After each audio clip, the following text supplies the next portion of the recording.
what's going to happen, we've got our friend PowerPoint. There is quite a lot of information to go through. The first half of the session is all the sort of background stuff, information about university, and that sort of thing. Then we'll stop for a coffee break. And then the second half is about the assignments, and particularly how to do the initial assignments. Douglas is going to share my screen, I hope. And we'll start by introducing everyone and giving you a bit of background. If you want to ask questions, I have left time at the end for questions, but if you feel it's particularly pertinent, please butt in, because if you're thinking it, everybody else is thinking it as well. And I'm renowned for being big picture and not giving out enough detail, so interrupt me if you need to. I will say, because I'm working at home, I do have 3 dogs. So apologies if the postman comes or something and they start barking. But otherwise, we shouldn't have any interruptions. Okay.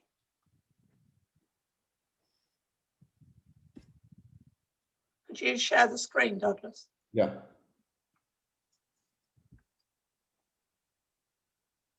You're a co-host.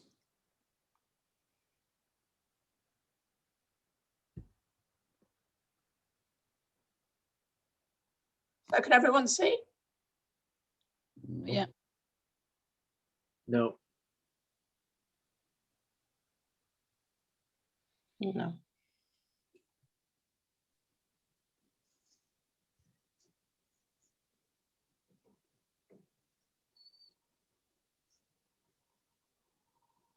About now? Just in the reflection of your glasses.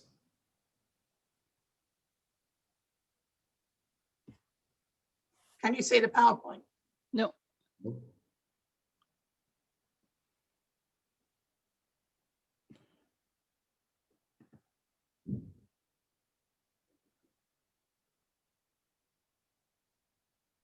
Oh yes, it's coming. Yep.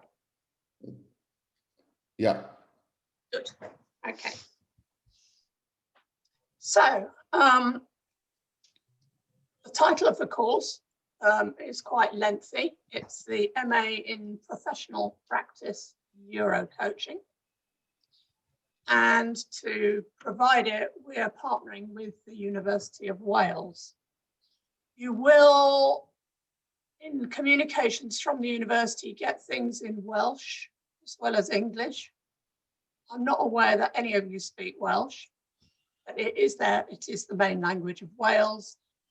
They're trying to preserve the language, and so it's very important to them that we experience the Welsh language.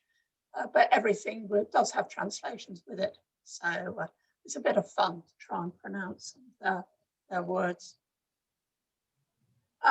So I said there's quite a lot to go through today.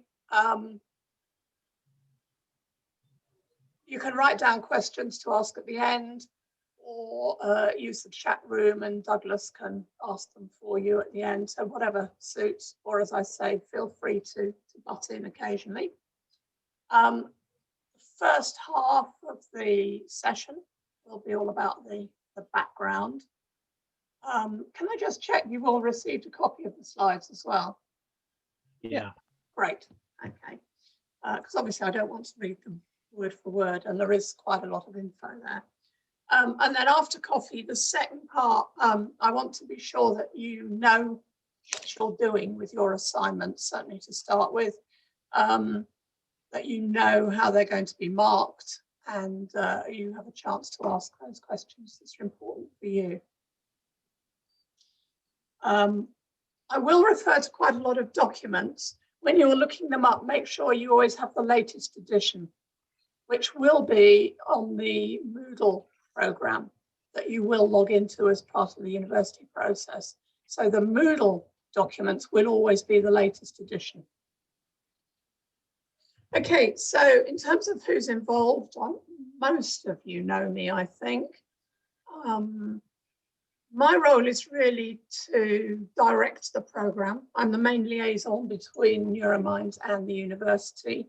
So I'll be coordinating the relationship. And I'm also there to mentor the faculty. So your supervisors are your first point of contact. And I'm there to help them and to support them. If we get overrun, I may do some supervision, but it's not in the plan at the moment. I've more or less retired.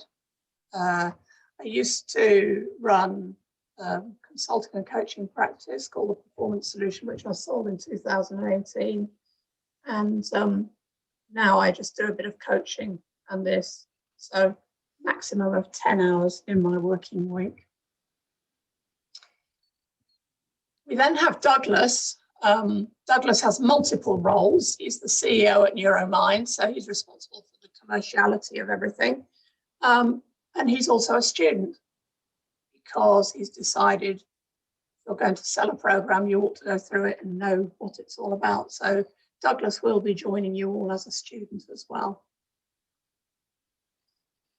And then we have Nick, who hasn't been able to join us this morning. And Nick is based at the university, Nick Samuel. He has a background in manufacturing and HR. He's got a master's in human resource management. And he's the person that will really partner with me to make sure everything runs well. You may come across him. He did want to come and join us this morning, but he had another arrangement. I would say we've been really impressed. Rapid response times. I mean, literally, you send an email and within 5 minutes, there's a response. So he gets things done, which is great. Because having worked with previous universities, they can be very slow and cumbersome at their communication strategies. And then we have our faculty. So for the students, these are the people that you may or may not have direct contact with. You'll have different supervisors for each module, chosen according to their expertise.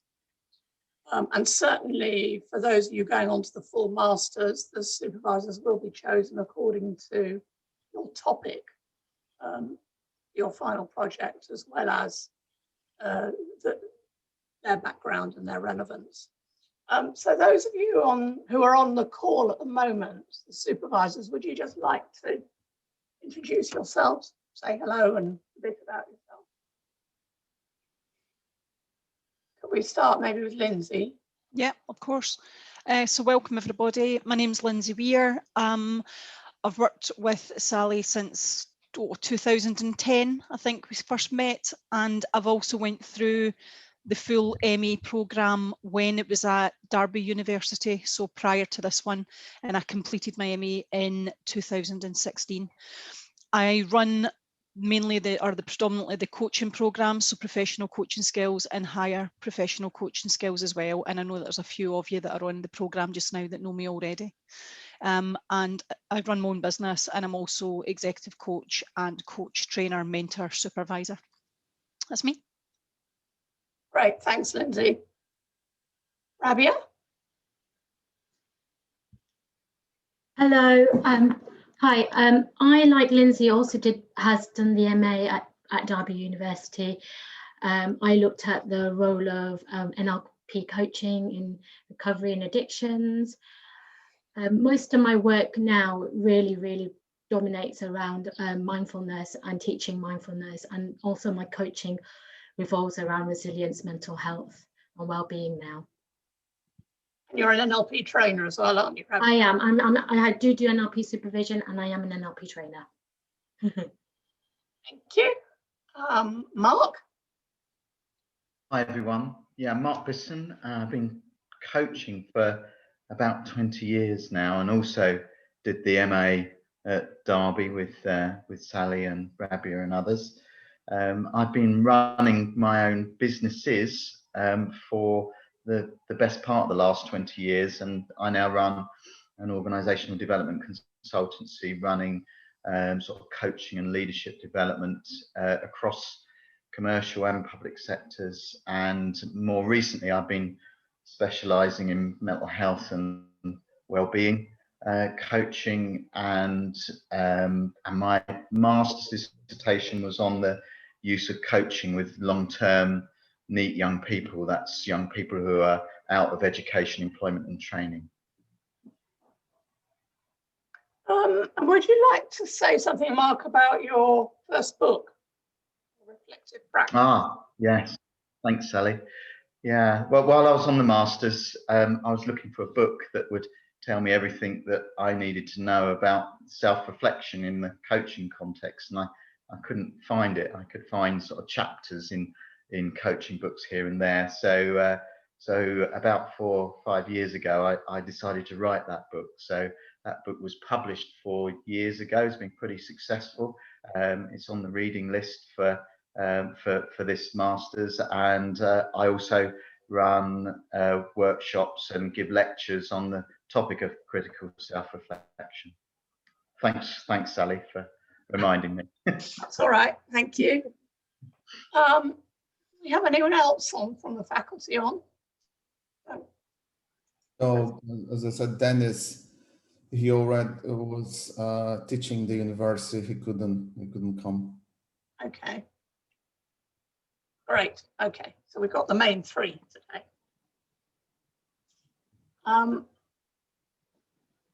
Okay, so a bit about the background. As I said before, it's a partnership program with the University of Wales, which is a fully accredited British university. For those of you from overseas, all universities in the UK are government universities except one. So we don't have private universities, for example, like they do in the States, where you can pay to go. And all of our degrees have to meet a national standard. And you probably know British degrees are some of the most sought after degrees in the world, and it is because of the fact that we have this national standard. So if you've done a British postgraduate program, it is one of the best. The university is based in Carmarthen, Lampeter and Swansea. So if you look at a map of Wales, those are the places to look at. I can't imagine you would ever need to go there unless perhaps for your graduation. And if you do decide to attend at the university for graduation, it's worth taking a short break and going into the Brecon Beacons and just enjoying Wales, because it is a beautiful country. The university it's employment based, so it generally caters for people who are working. It has a large percentage of international students, and it's very important to the university that, as well as developing practical academic knowledge, they're developing practical skills. So this sort of program really lends itself to their ethos. They care about students, and that's become very apparent to us in their customer service, that they do actually treat us as customers. For those of you that have been involved in other universities, they've had more of a sort of parent-child relationship with their students. So far, what we've experienced is very different. And they're very pro-coaching, and they have their own annual coaching conference. So again, that's something that's worth going to. Apparently, not that I've been yet, but I have heard it's a very good conference.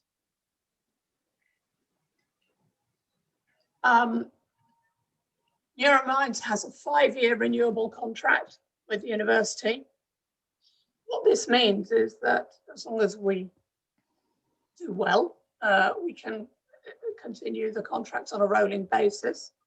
If for any reason there was a problem and you were halfway through your course and they decided they couldn't work with Neurominds anymore, the university would take over the course and you would carry on until the end. So there's no worries about not being able to finish, and we'll make sure that doesn't happen.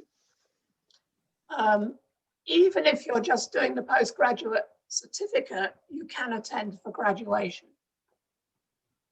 So looking here, you rent your gown and your hat and go up on the stage and Yes, it's a bit of a medieval ceremony. Again, in lots of countries, they don't have graduation like we do in this country. So it's a bit of fun.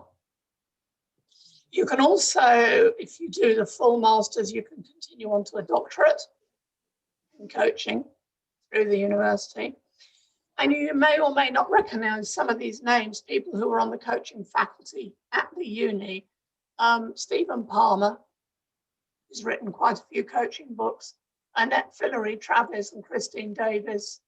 And if you want to win some brownie points, it's worth citing their books in your assignments.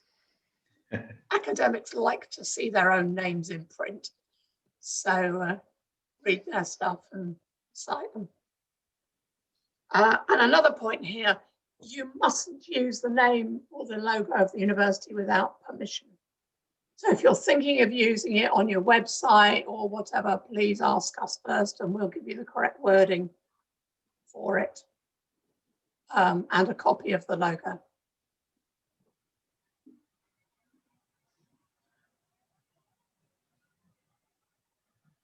So in terms of enrollment, which is the process you should be going through now, all our contracts and so on are signed.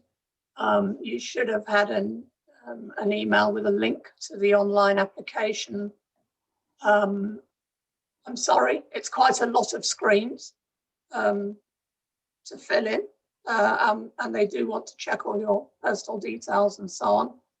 I know some of you have already asked questions, but if you get stuck, please feel free to ask us what goes where. Once the university have processed your application, you'll get access to what they call My TSD. It's the Moodle system. And the Moodle system is where you'll find all the information you need. We're uploading at the moment, so you'll find copies of the guides and things I refer to later. So it's the place where you do all the administration of your own learning.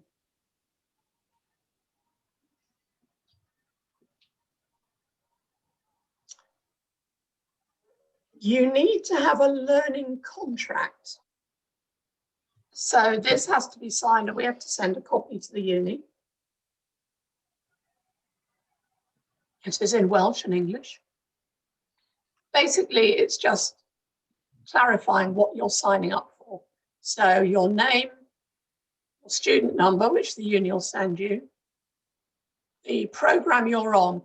For some of you who've just enrolled for the postgrad certificate at the moment, the program is the MA. So that's what you put in there. And your course tutor for the duration of the study is me. So it's my name that you put in there. And then down here, the title of the modules that you are enrolling for. Number of credits. So apart from the master's level, all the other modules have 30 credits. So you'd put 30 against each one. The final master's project is 60 credits. The duration of the study, it's approximately 6 months for each module.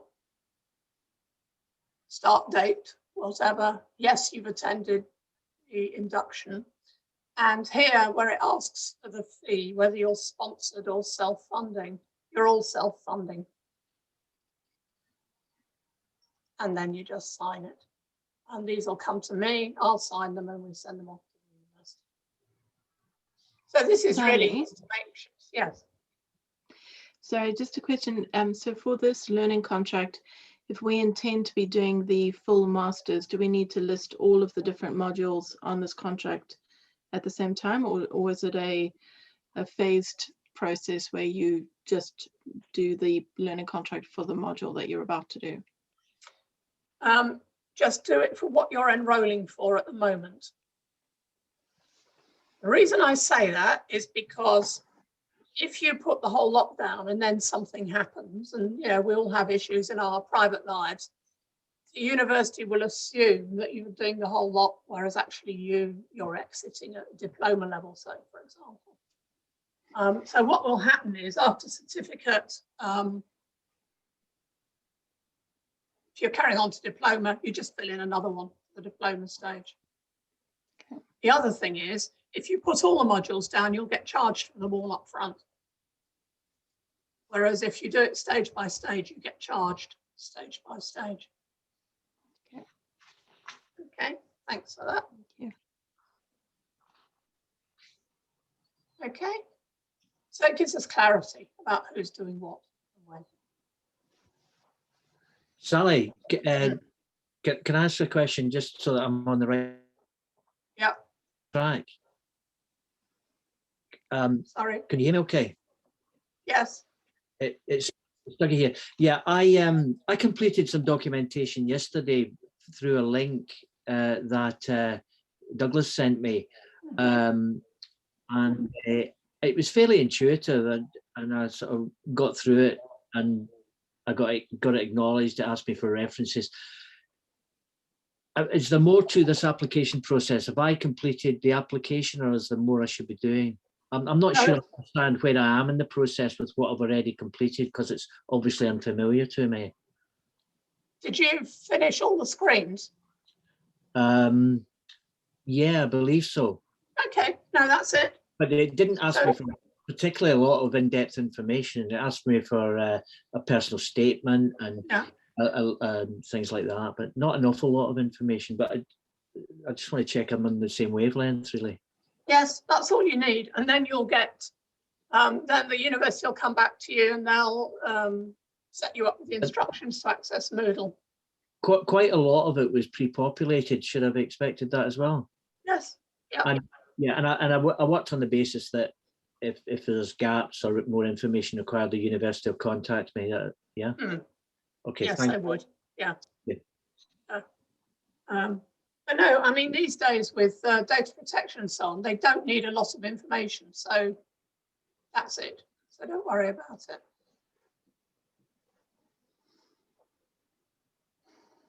Okay, so this Moodle system, if anybody's used university systems before, they generally use Moodle or Blackboard. It's a learning support system. It will have on it manuals from the various courses, PowerPoints, so course materials from the actual training that you may or may not have done with us. It will have guides, which I'll come on to in a minute, sort of how-to manuals. And you also submit your work through Moodle. So we don't need any paper copies of anything. So the old days of, you know, printing off 3 huge copies of dissertations and things have gone. We don't need any of that. In terms of who's there to help you, your supervisor will be your first point of contact for your questions. And your supervisor is also your first marker. So look after your supervisor. They're the one who knows your work. They know how much effort you've put in, and they will do the first marking. Once they've marked it, it will come to me and I'll review the marking. It then goes to a second marker at the university. Certainly for the first year, they will mark 100% of the work. After that, they're just going to sample it. And it then goes to an external examiner for a quality check, and the external examiner just samples the work. So there's a 3-level process to the marking. And your marks will come back to you via Moodle within 25 days of submitting your assignment.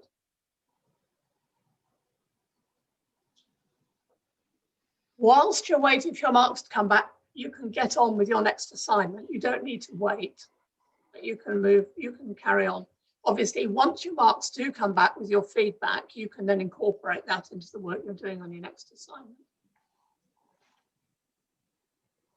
In terms of queries, I'll look after all the higher level academic queries, problems with the uni, and I mentor faculty.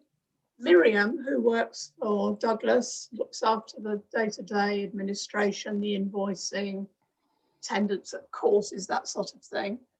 And Douglas is always there to look after commercial queries, queries about payment, general information about the program. So you've got people to go to if you need something. And if you come to the wrong one, don't worry, we'll just pass the query on. Sally, can I ask a question? It's Mark speaking. Yeah. I missed the Moodle training because I couldn't do the dates. Is that something that can be sorted? I think we'll have to do some more anyway. Right. So yeah, don't worry at the moment. Yeah. I'll probably get Dennis, who uses it on a daily basis, to take the faculty through it. Okay. Because although I went to the training, I'm not using it. Sure. So I'd rather somebody who's very familiar with it takes you through. But it looks really simple. Okay. Yeah. Thank you.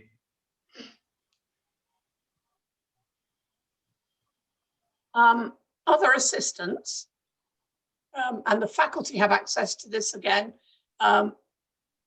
There's a resource called the Hub, which is an app. You can have it on your phone.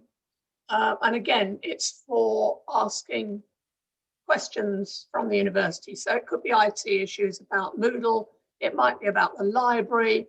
It could be about other students' resources. I mean, we don't need it, but they have counselors and so on.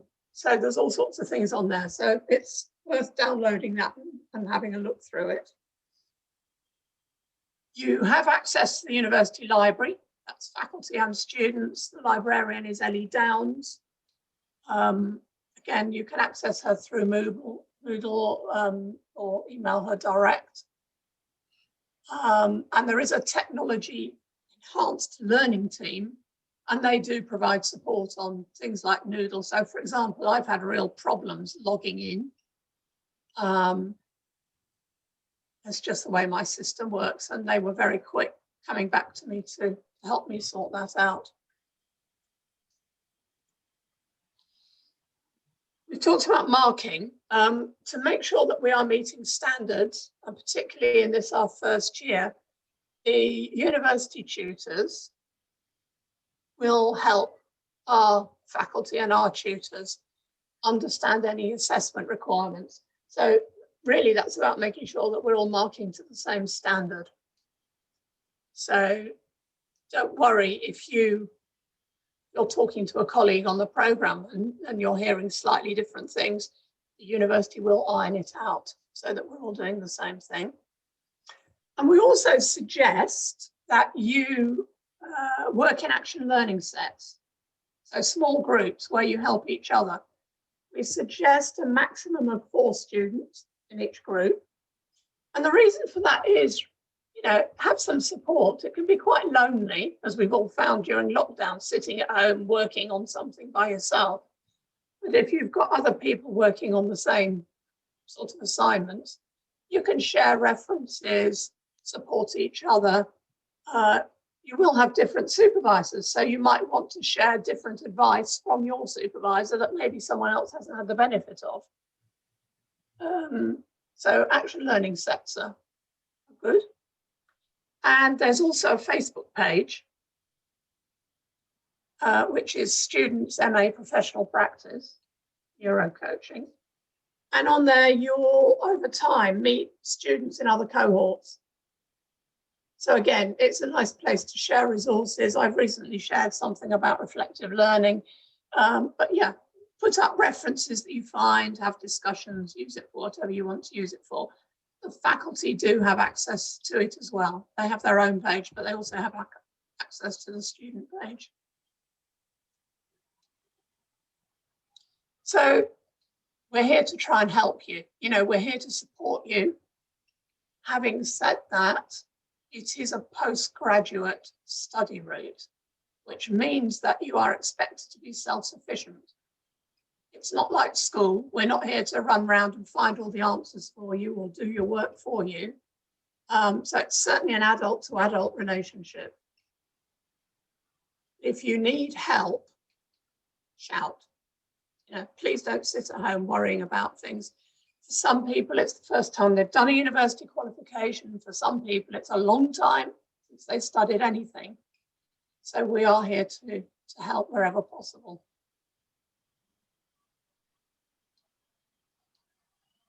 Okay. So we've written lots of guides. I can't stress highly enough how much you ought to read these before you start work on your assignments, because they will answer all your questions.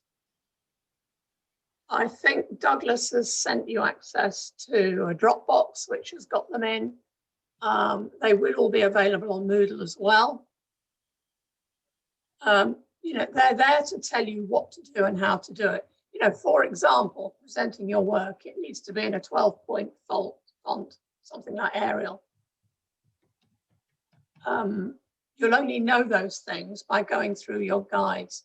Harvard referencing, there is a way to reference the resources that you access. I'll talk about that again in a minute, but there is a guide that tells you how to do it, because it's different. You reference books in one way, you reference websites in another way, you reference journal papers in another way. It's all there in the guide. There's a master reading list. We're constantly updating that. There's help to write, how to structure your assignments, sort of language. You should be using critical language. You do need to justify everything you say. So all of that is there available for you. And they are updated regularly. So please don't get overwhelmed about all this material. It's there to help.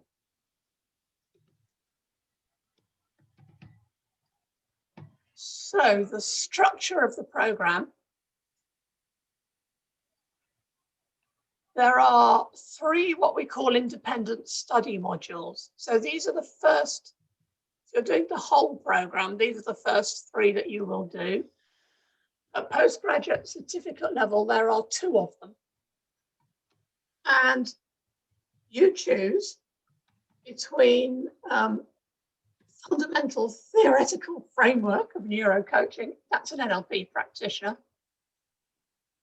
Master cognitional coaching is a master prac, professional coaching skills and higher professional coaching skills. You choose 2 of those at postgrad certificate level. And I think you've all done the courses, so you're just talking about the assignments now. You will have a different supervisor for each one.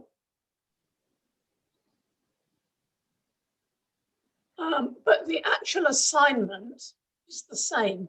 It's a reflective learning piece, which I'm going to talk about after a break. The idea is that it's progressive. So the first assignment you do, you're new to this or you haven't done it for a long time. So we would probably expect you to get around maybe the 60% mark. The second assignment, by then you will have had some feedback, you'll have got to grips with it. We're expecting you to get a higher mark. So the learning is progressive. And then if you go on to diploma, we expect your marks to ramp up again. So although it's the same question, the content is very different according to the topic you choose. And we're expecting you to get better and better as you go through. So it's a learning process into how to do academic writing. You then, in the diploma stage, go on to your research and communication module. The assignment for that is different. This module is run by Dennis. You get lots of help during the module on how to do the assignment because it's ramping up. And actually in this assignment, you'll be looking at what's called a literature review. And then finally, for the master's year, you do a work-based research project. So unlike many master's degrees where they do a pure theoretical dissertation, this is more practical. You choose a work-based problem, a coaching problem. So, for example, someone might want to implement an in-house bank of coaches, and that might be what they do for their project.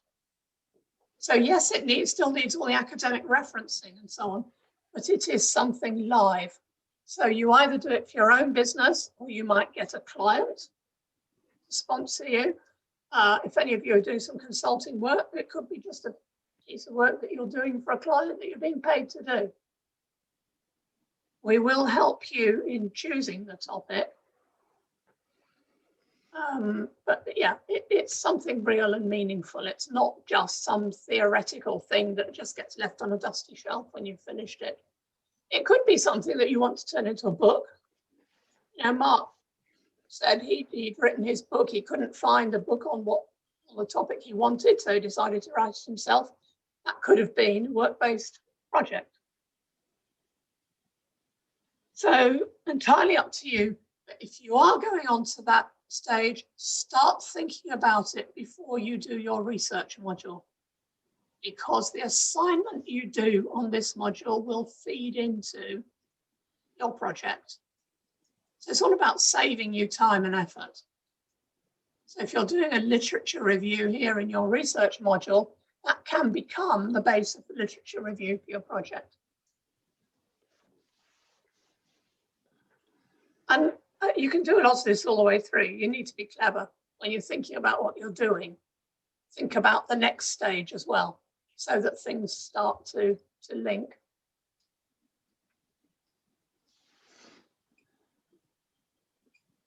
So just to clarify those, you start off with what's called an independent study module. You may be asked for reference numbers. The reference numbers are on here. And the independent study module consists of a 4,500 word portfolio. That consists of the written assignment and a practical. So you will need a recording of a coaching session or an NLP session with a client. So remember I said at the beginning, the university look for practical application of the academic theory. They're not just an academic university. So we want to know that you can actually do it as well as talk about it. If you've done, say, professional coaching skills with me or with Douglas or whatever, you will have done a recording on your course. You can use that. It doesn't have to be a new one. If you haven't, then we'll give you some help. It's basically a 30-minute recording with a client using a coaching model, using a structure. The same for an NLP module. We're looking for 30-minute recording, so a basic NLP intervention with a client.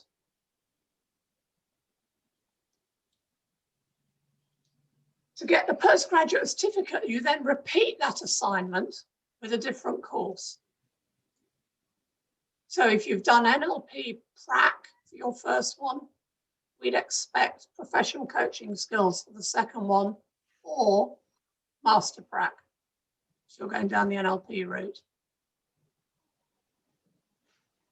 Sally, Still with the recording, yeah. just a question. The recording coaching session has to be connected with the content you're going to be writing your assignment, or they could be separate? They can be separate. The recording is about the course, Okay. practical training that you've done, which could be with NeuroMinds, could be with any provider. I know some of you trained with Jeremy and elsewhere. So, yeah. So we don't have to transcribe that specific coaching session. It's just, or we do. You need a transcription. Yeah. It's not inside the paper. The transcription, the audio, it's separate. Yeah, so the transcription and the recording are separate to the paper. However, remember I talked about referencing. In your paper, you may well reference your recording if you need to. Okay. Okay? Sally, Yes. so just so I understand, the recording of the coaching session, is that required in all cases? Yes. So there's two pieces of written work, but there's also a recording required of a coaching session. For each module, there's one piece of written work and one recording. So you do it for the first one and then you So- do it again. So if you're So- doing, I think you're doing NLP, aren't you? So you're doing, Well, I've done master practitioner and master practitioner. okay. So you would do a basic NLP intervention in a recording and then something more advanced. So for example, you might do a recording of a swish on a client and then maybe neurological levels. And that's an audio recording. Yes. Yeah. Yeah. And I think I understood you when you said, but the written work doesn't need to relate to the recorded intervention. No. Okay. No, we'll come on to the written work. The written work is it's a reflection. Sally, with regards to the recording, you mentioned 30 minutes. I've got the recording that I used for my ICF accreditation, Yeah. but that's longer than 30 minutes. That's okay. Yeah. Yes, if any of you have applied to ICF and sent a recording off, use that one. That's ideal.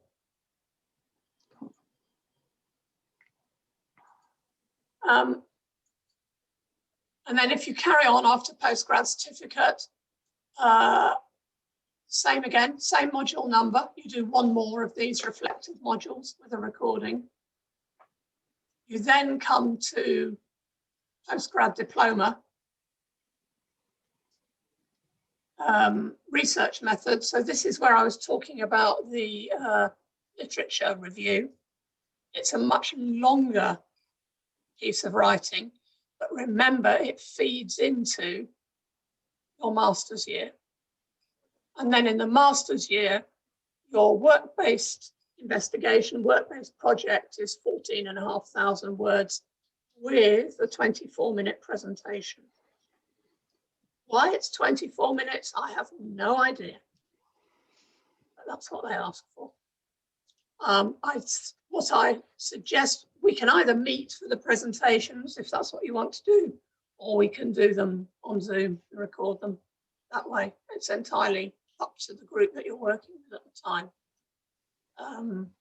So we'll see what happens. I mean, if we've got people from all over the world, it's probably easier to do it on Zoom. So that is an example structure of the journey. Everything linking to the next thing. Progressive learning as you go through. And it's useful to have the end in sight. So some idea of what your final project is, so you can start leading towards it as you work through. Make it easy for yourself. You know, this doesn't need to be hard as long as you're organized administratively and you've got everything you need. It's not difficult. It's just taking the time to learn and reflect and to use the resources that we have available.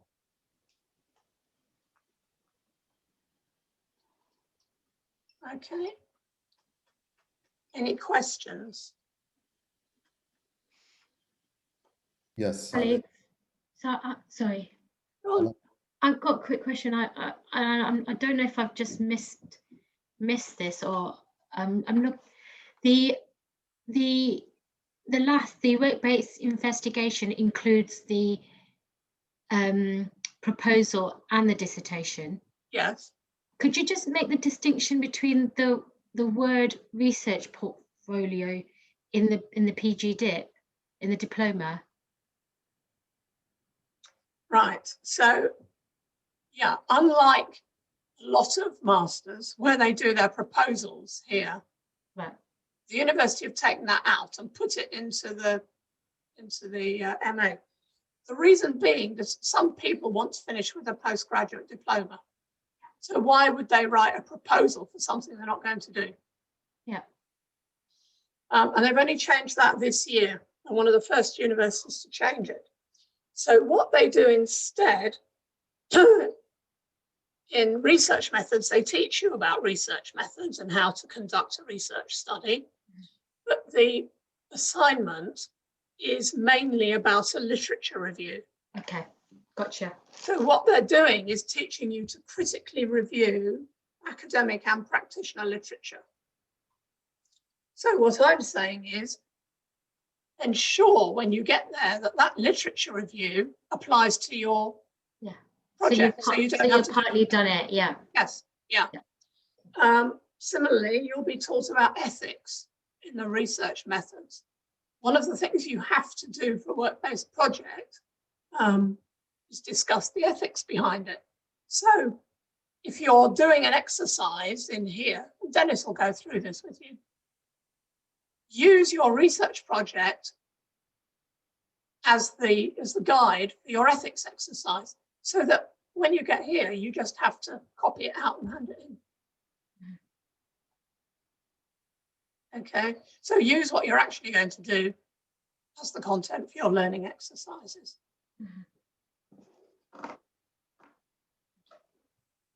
Someone else had a question? Alana? Yeah, and so there's a piece of work that I'm doing for a client at the moment that's likely to carry on through this year, but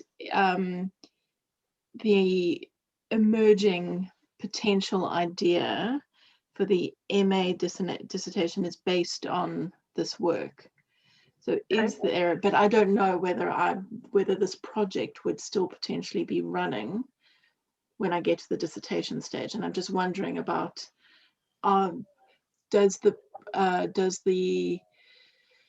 is there stuff that can be done now to contribute towards that, the MA dissertation, or does it really have to be done in the moment? So Yeah. No, it's a great question. It can be retrospective. So what I would say is, if you're doing the work now, keep everything. You know, get yourself a box file, stick it in there, set up a file on your computer, you know, whatever works for you, keep it all, so that you've just got to write it up then. perfect. Use your supervisor to show you how best to write it up. That's great. Absolutely. Yeah, then I can start framing some of the thinking and questions and stuff now. Yeah, and actually that's the same with most of your assignments. Use a case study approach. Refer to case studies that you have done. And what I mean by that is clients you have coached. Yeah. Yeah. Makes it a lot more doable if it's exactly real. You know, none of you are starting from scratch. You've all done quite a lot of this already. Where we're at now is learning how to write it up and learning how to write it in an academic style. And really, you know, getting acknowledgement for the work that you've already done and the effort you've put in. Cool. Great news. Okay. Cool. Right. Should we take 10 minutes for a break?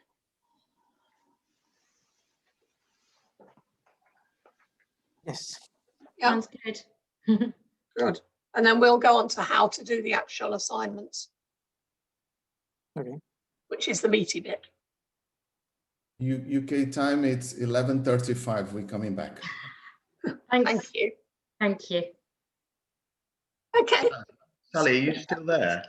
I'm still here, yes. Yeah, I popped a question in the chat because I wasn't sure it was the right forum to ask this question. Okay. Tell me whether it's okay for me to ask the question or not. I sent it privately to you.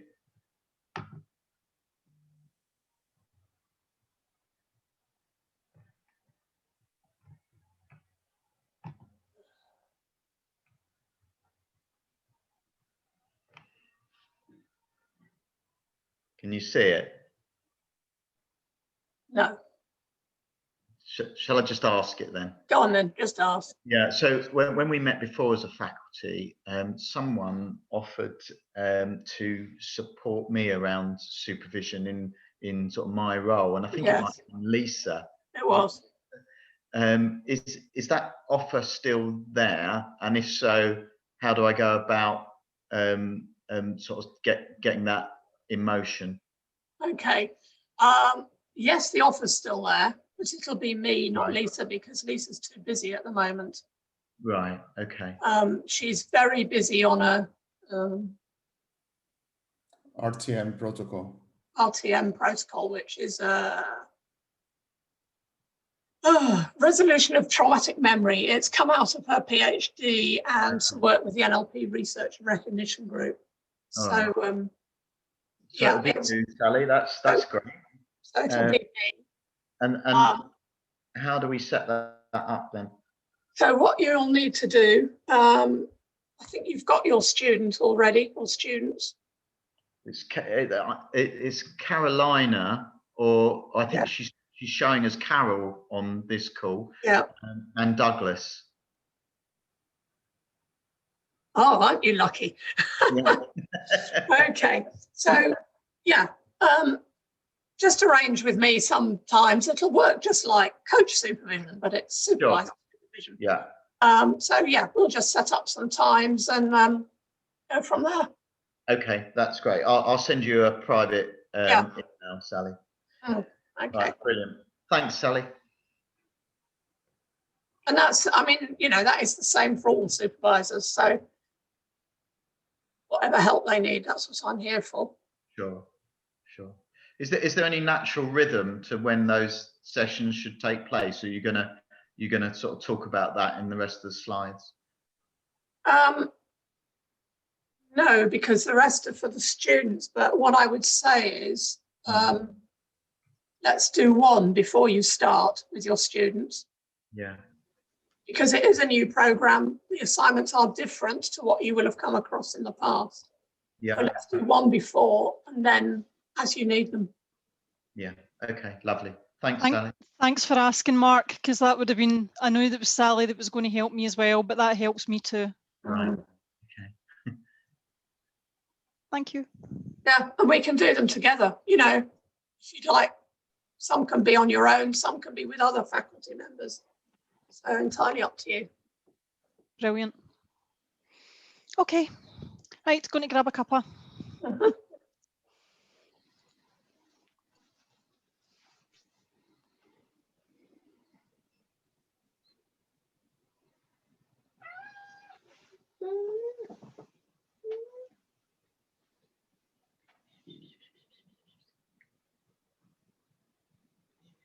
Oh, I'm okay. You look really well, Sally. Yeah, I like this retirement lark, I must say. You weren't expecting that, were you? No, but you know, it gives you a chance to do all the things you've never done. So I'm studying French history at the moment.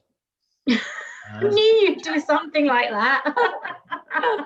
Well, yeah, I mean, I have to keep reading and things and learning, but you know, to do things that aren't related to work is just good. Yeah, it's a joy, isn't it? Yeah, I've been painting furniture and, you know, practical stuff, cooking and all sorts of things. Did you get back to baking, Sally? Yeah, I've given it up at the moment because I was doing Alan, you know, say I make something like scones, he eats them all in one go. This is the thing. This is the thing about this past year. Yes. So no, but I'm cooking other stuff. Yeah. So I haven't minded lockdown at all. No. You know, it's been time to do things, time to get healthy. It's been fine. Not for Alan, it's time to eat scones by the sound Yes, of it. exactly. And cake and all sorts. Yeah. Well, at least someone's enjoying your produce, Sally. Exactly. Yes. Yeah.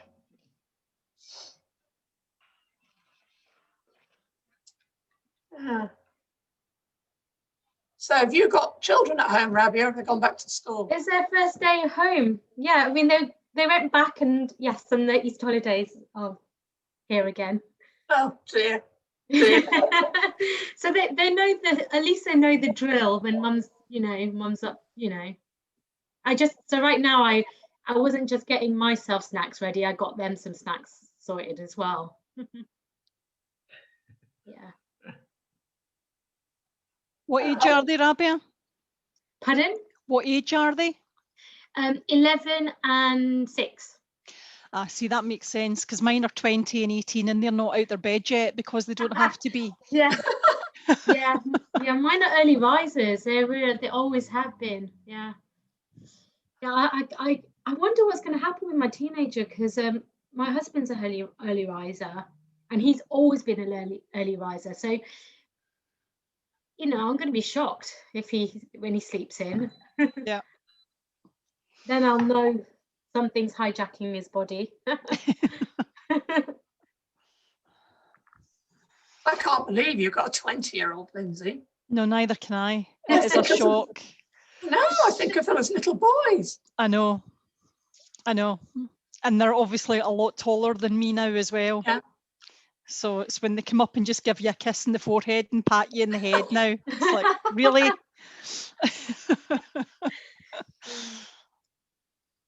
Well, my daughter was 31 at the weekend. I don't know how that happened. Wow. She seems to have gone from 18 to 30. I don't really remember much. Yeah. No, is Lou still in Sheffield? Yes. Yeah. Yeah. Nice city. I mean, she's got her own house, and she's single again. Yeah, she was with the other person for a long time, wasn't she? Yes. So we'll see. Yeah, you always worry about them, however old they are. Yeah.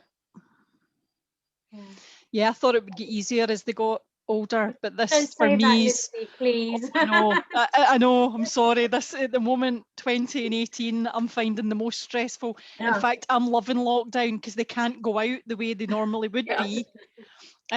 So that's at least one less thing to worry about. And you know what's really strange is when they leave home, and you don't worry about them when they're away, but if they come home for the weekend and go out, you find yourself sitting up waiting for them again. I know, and you think, why am I doing this? Because when they're away, I've got no idea what they're up to. No, it's bizarre. I know. Okay, are we all back? I can only see a few on the screen. Let's see.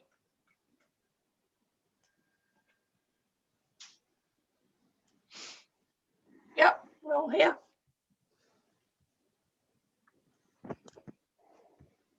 Okay. So, assignments. So these are in your guides. And I'm only really going to talk in depth about the initial assignments for the postgrad certificate, because the next lot I'll talk a bit about them, but the detail will come later. So, first 3 modules, as I explained, are all the same, and they have 2 parts to them.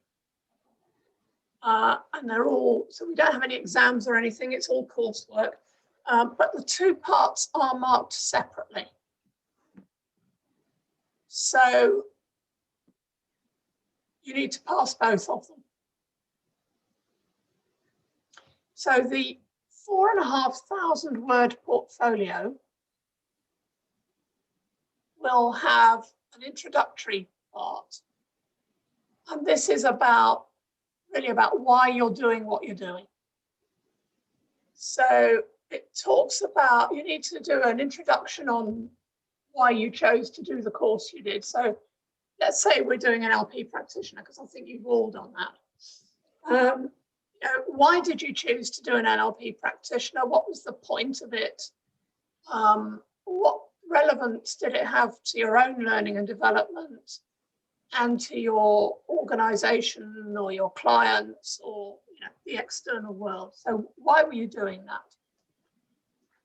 And then, having chosen to do an NLP practitioner, what were your goals, your learning and development outcomes? What did you expect to learn from the program?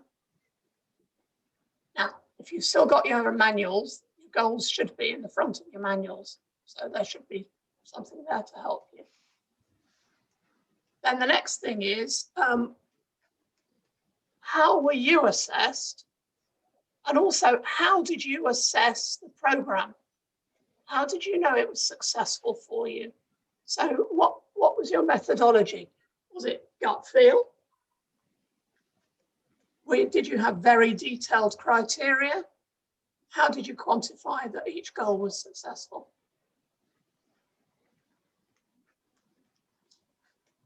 The next bit, what did you do within the program? So what were the sort of teaching, training methods? What were the resources available? So how did the learning actually take place? How long did it take?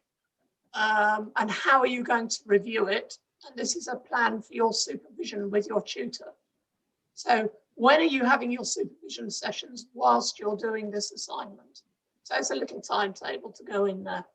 Now, all of this can just be a matrix document. We're only expecting 1 to 2 pages. Okay, so it's just to show that you had a plan for doing what you did. And you will have your transcript in English and an MP3 recording of a practical session with your client, which we've already discussed. So that's the first part of your portfolio. Setting the goals, planning to do the goals and planning how you're going to review the goals and your practical outcome. You then need part 2, your written assignment. What did you learn and what are you doing with it, or what do you plan to do with it in the future? So this is where you look in depth at the course that you studied. What were the theories? What were the methodologies that you used within the program? So say for NLP practitioner, you know, you'll have done some work on well-formed outcomes. You'll have done, I mentioned earlier, some swish. Content may vary according to the provider, but those are what we mean by theories and methodologies. And they need to be referenced.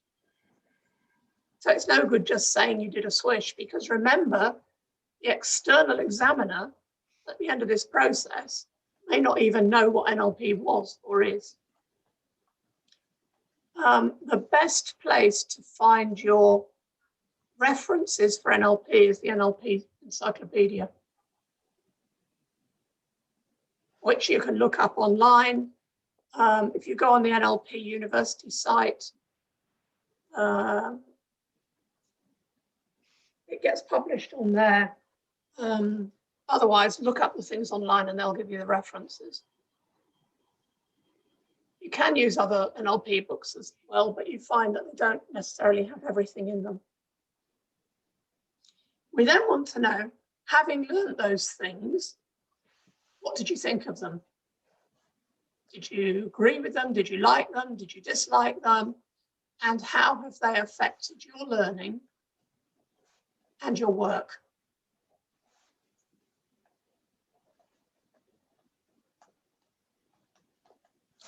And it's okay to say it was a load of rubbish and it didn't work and you would never use it, as long as you know why.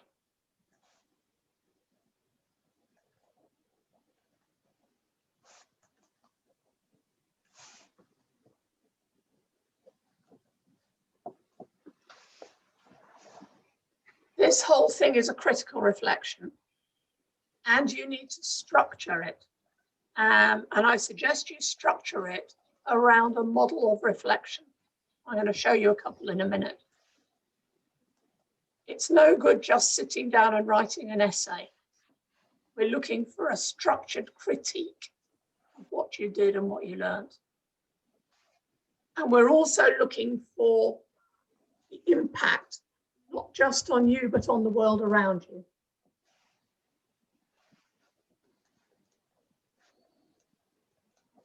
So, for example, Rabia mentioned working with people suffering with drug and alcohol problems.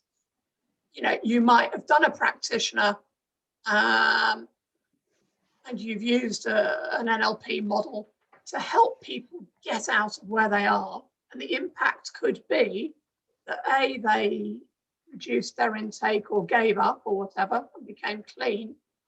And there was an impact on their family, their work environment. Maybe they managed to get a job, which was then an impact on national economy because suddenly they didn't need benefits anymore. So we're looking at the wider impact of something that you did. Now, of course, it may not be that great. It might be something much smaller, but it needs to be an impact external to you.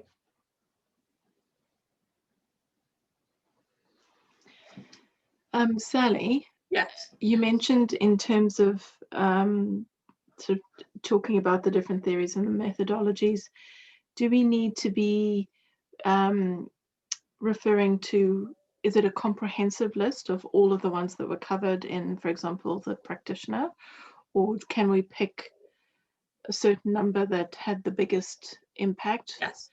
for us? And if so, is there a recommended number, or could it be anything, 1, 3, 5, whatever? Okay. So select the ones that had the biggest impact for you. I would keep it small. So 3 or 4. And it might just be one that had a huge impact. So then you could mention the 3 or 4 and chunk down then into one. You know, for purposes of this paper, due to word limitation, etc., I am choosing to share this case study about this client where I used this intervention. Do it that way. Thanks. Okay.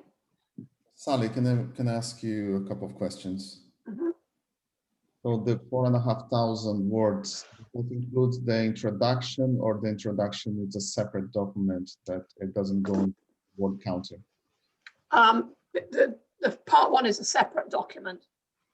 Okay. Yeah. That's why I say 2 pages at the most. Just do it as a matrix. It's really just there to set the scene then for whoever's reading the assignment.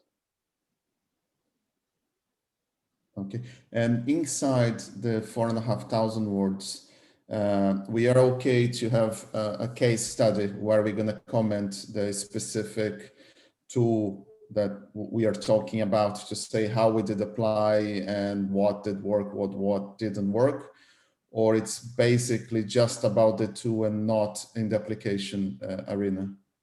No, so if you look at this slide now, you didn't have this slide in your packs. It's one I added after talking to Douglas yesterday. So in your assignment, you choose the course you're going to review. So we talk about NLP Prac for this one. First paragraph, just refer back to your matrix that you've already done. Why did you choose it? How it relates to personal development, your work, your business, maybe family. It's okay for this not to be business related, because you might have chosen to do it because there was some sort of family issue going on. So just refer there back to your matrix that you've done or your learning contract. Similarly, how did you measure it and how were you assessed? So you can refer to your recording as well in there and any feedback you've had. The bulk of the assignment then, what did you cover on this NLP course? some examples of models and how you've used them. So this is where I say 3 or 4 interventions and where you've used them. So like mini case studies. But it might be you keep that very short and then just go into one for a bigger case study. If there's something that's had a serious impact. You need to cover learning support, what helped you. So the use of a tutor, a mentor, learning set, books, practice groups for NLP, client feedback. So you need to show that you're engaging with the outside world. This isn't just about you. You need to talk about and use analytical skills, models of reflection, which I'll show you in a minute. You need to talk about contracting and ethical considerations. This is really important in everything you do. Every piece you write, make sure you mention the ethics. So ethics will cover professional codes of practice. So ANLP, ICF, etc. They all have professional codes of practice. Ethics will cover contracting, confidentiality. So all those types of things you need to mention because it's really important, and reference them. Then you need to think about your learning. What's been the impact? How have you developed your learning? So having done that course, what was the impact on you, your life, the world around you, and where did it take you next?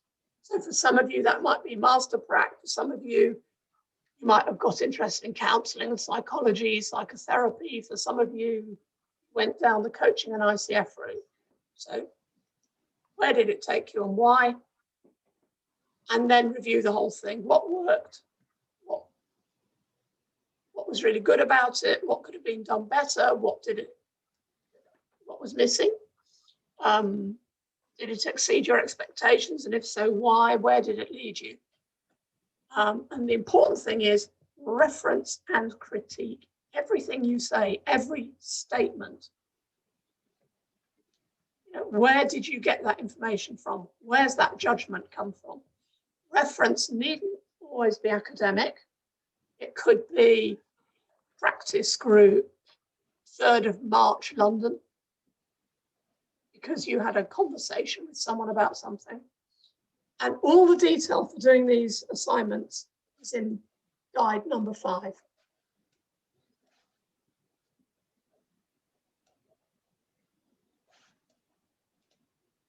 Okay. So I keep mentioning models of reflection.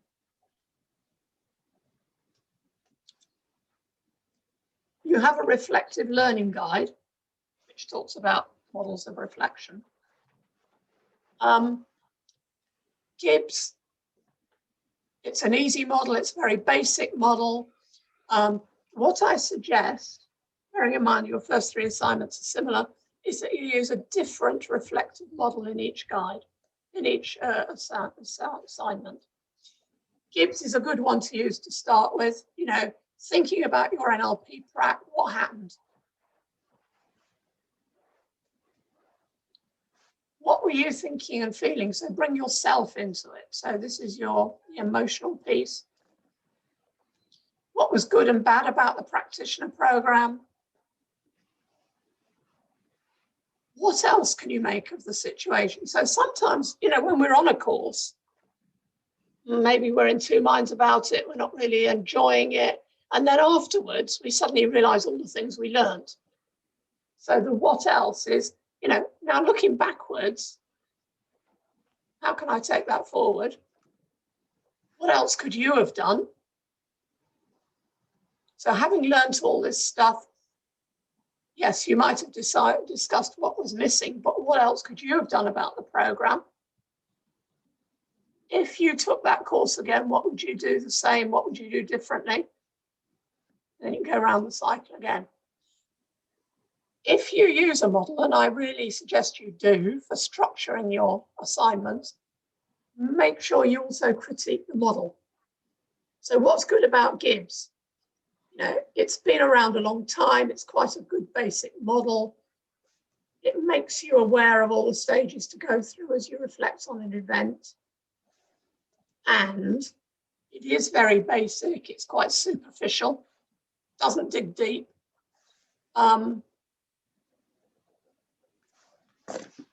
It doesn't really have the depth that other models have, and it doesn't really make you take a number of points of view. So you're very much thinking about everything from your own perspective. And then I've given you a link here, a guide to models of reflection. It's something I found a couple of months ago, and it's quite a nice article. You could also do a reference about the pros and cons of different reflective models. So use things like that to help you reflect on reflection. And a tip here, get feedback from your action learning set. So talk to each other, especially if you find a really good model, share it, find out from other people what they think about it, and reference that conversation. Okay.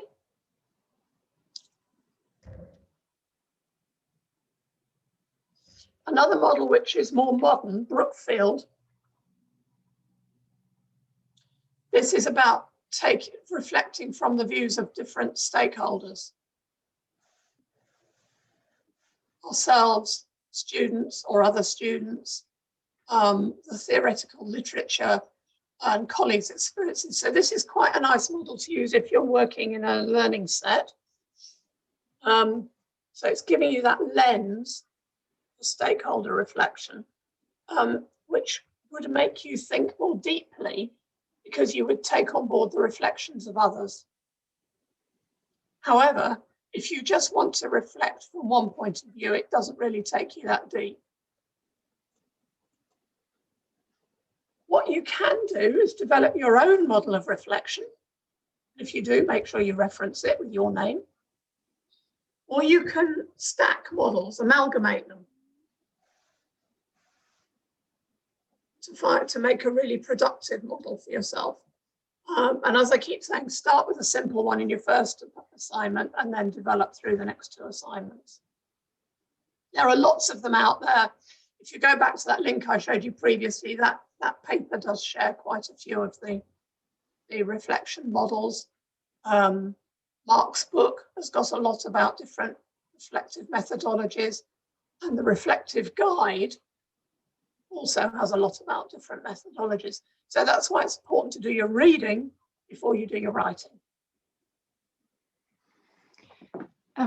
Sally, can I just ask, in going back to the Gibbs reflective model, what I was hearing there is it sounded almost like it was a critique of the course, using examples of some of the pieces of work that were covered and how that was then applied back. And so is the aim to be a sort of a critical reflection on, say, NLP prac in itself, using some of the materials and how that's been applied subsequently as examples of that? Or is it a critical reflection on the things that one's learned through that program and how it's been applied, without necessarily being a critique of the course itself? The latter. So it's a critique of your experience and your learning. So it's about you as a reflective learner. Oh, thank you. Obviously, the course will come into it. What we want to hear is about you as a learning being.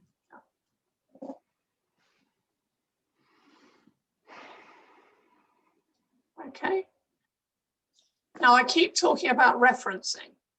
We do have the Harvard referencing guide. There are many, many ways of referencing. The university chooses to use the Harvard referencing system. So these are examples of how Harvard referencing is done. So if you look at the first one, you have the name of the author, the year it was written,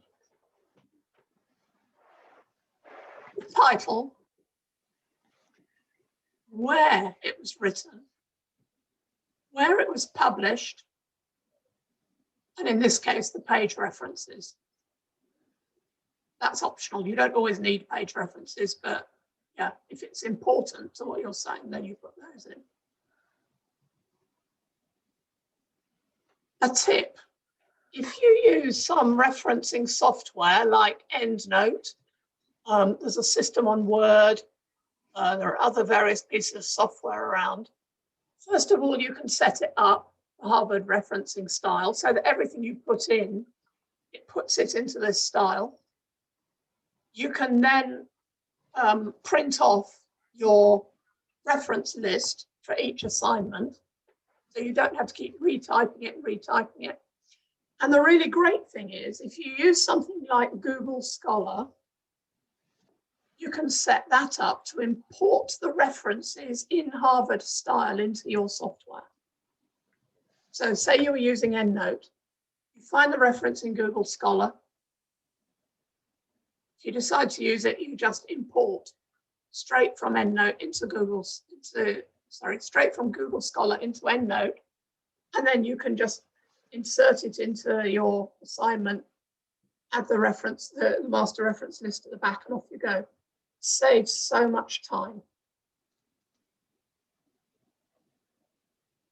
You must have, at the end of every assignment, a list of your references. So as well as using them within the assignment, the whole list for that assignment must be at the end. Is there a minimum number of references? Yes, they're in the guides. Certainly for the assignments, you're really looking around 12 books, papers, etc. Now, you're looking for modern references. So you're really looking for things in the last 10 years, unless it's what we call a seminal work. So something that was written years ago that has informed everything that's come from it. So again, with NLP, you know, some of the early Bandler and Grinder books are what we call seminal works, because they then informed the rest of the field. But you don't want more than 20% of those, because the whole point of this is to show that you are up to date, you know what's going on in the field, and that you're able to discuss what's going on in the field.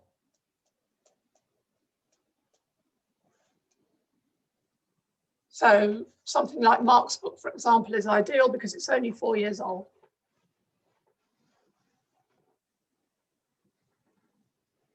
If you use the NLP Encyclopedia by Dilts and Deloja, it's a seminal work. It was written in 2000, so it's 21 years old.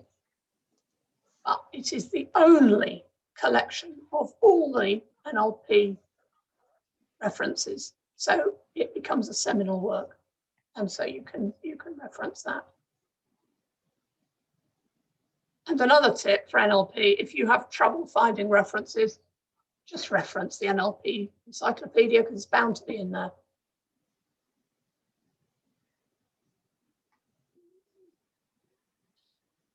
As well as books and papers, you can reference web pages, conversations, practice groups, lectures, anywhere that you got the information from that you're quoting. You can reference yourself. You can reference your supervisor. So it's up to you. It's just being able to justify that you know what you're talking about.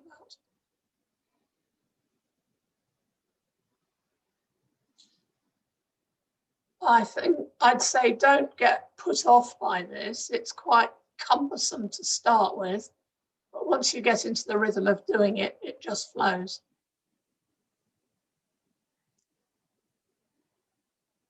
Okay.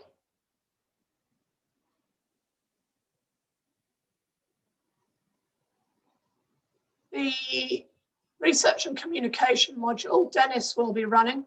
He'll be running it online so that wherever you are in the world, you can pick it up. I think he's going to run it in small chunks, morning and evening, you said, didn't you, Douglas? And he'll record it as well. It's probably the most important module. And there are two parts to the assignment. One is the written assignment, which is the literature review. So that's saying that you will take a topic, hopefully a topic that relates to your final project, and that you will review the literature in the field. Who has said what about it over the last 10 years? Do you agree with what they've said, or do you not, and why? So you argue what's out there in the big wide world. The second part of it is the presentation, which takes 20% of the marks. And you take one piece of the research that you've covered in the written assignment and argue that one piece. Dennis will give you a lot of help with that. Dennis works full-time in a university, so he's doing this stuff all of the time. He gets great reviews from his students, so well worth making use of him on this module.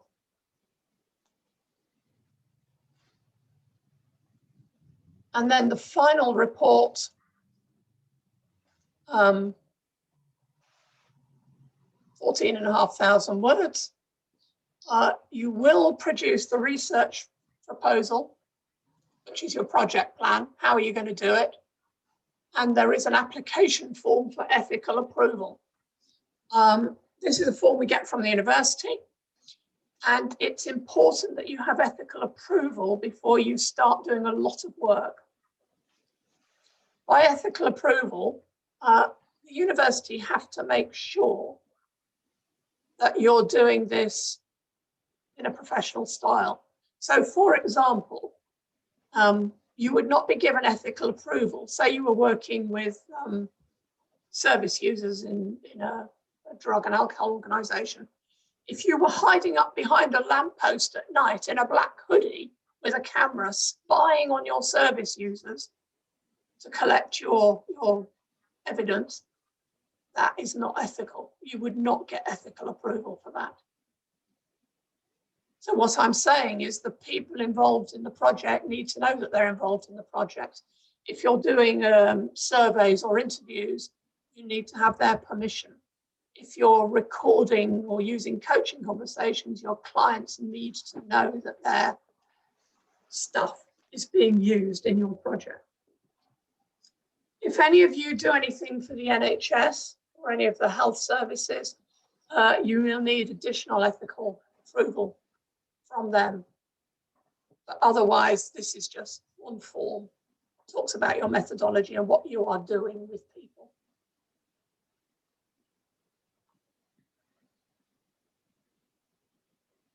In the project, you need to have a methodology which you'll be taught nearer the time. You need to be able to analyze, interpret, and critically evaluate the research. Many ways of doing that, which you will have been taught in research methods, so you can choose how you want to present your information. We would be looking for recommendations. So if this project was to happen again, how would it happen? And then at the end of it, a critical reflection again on what have you learned? What are the lessons for, say in Alana's case, the organization, the client, and also what hindered it? You know, what stopped it happening, or what stopped it being the great piece of research that you wanted it to be? And this is really important because sometimes people set off on a project and the client, maybe for budgetary reasons, pulls the plug. It's fine. Just carry on writing about it as if it happened and then explain at the end, actually, there was this problem. So a lesson for the future was to make sure that clients had a concrete budget in order to continue. And there will be a presentation at the end of that. You will be asked to do a 24-minute presentation on your findings. So what did you do? What did you discover? What were your conclusions? And what do you recommend going forward? And for the presentation, you can use PowerPoint or whatever. You can use photographs, absolutely whatever you choose to do your presentation. Again, there's a whole guide on how to do this project. You get far more time with your supervisor to do this. And your supervisor will be somebody who is knowledgeable about the field in which you're working. So I was saying that if anybody wanted to go on to a doctorate, this counts as the first year of the doctorate.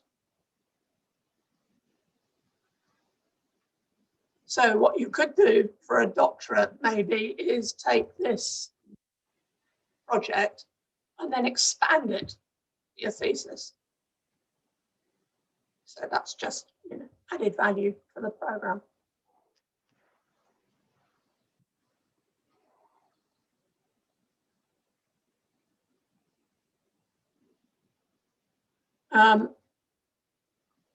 Things that you will need to discuss in the project, these words, epistemological, ontological and ethical issues. That's really about what informs your research method. So if you're doing a project, are you yourself involved in the project, or are you doing it as an observer from the outside? So it's all about being in search of truth and which methods are best for the project that you're actually doing. Again, Dennis would have talked about this. You would need to include reliability and validity. Again, depends on the research methods you're using. We've talked about ethics. You would have a project plan, ethics form. Sorry, I put 25 minutes. It's a 24-minute presentation. I'm sure if it was 25 minutes, nobody's going to say anything.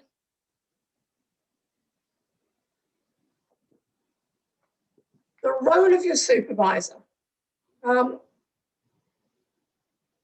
supervisor's there to support you, but it's like a coaching relationship. The supervisor is not there to do stuff for you. They're there to help you do what you need to do. So they're there to support you from the start in choosing a suitable project. And if, you know, Alana, if you wanted us to appoint your supervisor earlier because you're starting the project now, at least you could have that first conversation about whether it's going to be suitable. Because otherwise, why spend 18 months collecting stuff only to be told, actually, you can't do this? So, that would be great. If you want to do that, let me know.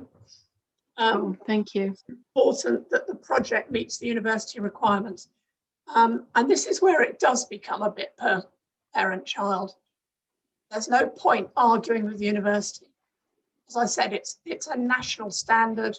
Universities have to meet national standards and all work in the same way. So your supervisor will know what is acceptable and what's not. If they don't know, they'll come and ask me or Nick or whoever. We don't want you to waste your time. So make sure you have all the upfront conversations. We'll make sure you do it at the right level. Because we can all do work-based projects, but this is a postgraduate master's course. So there is a level at which we need to be working. They'll help you get the ethical approval as quickly as you can, because until you have your ethical approval, you can't start writing up interviews or whatever method you might be using.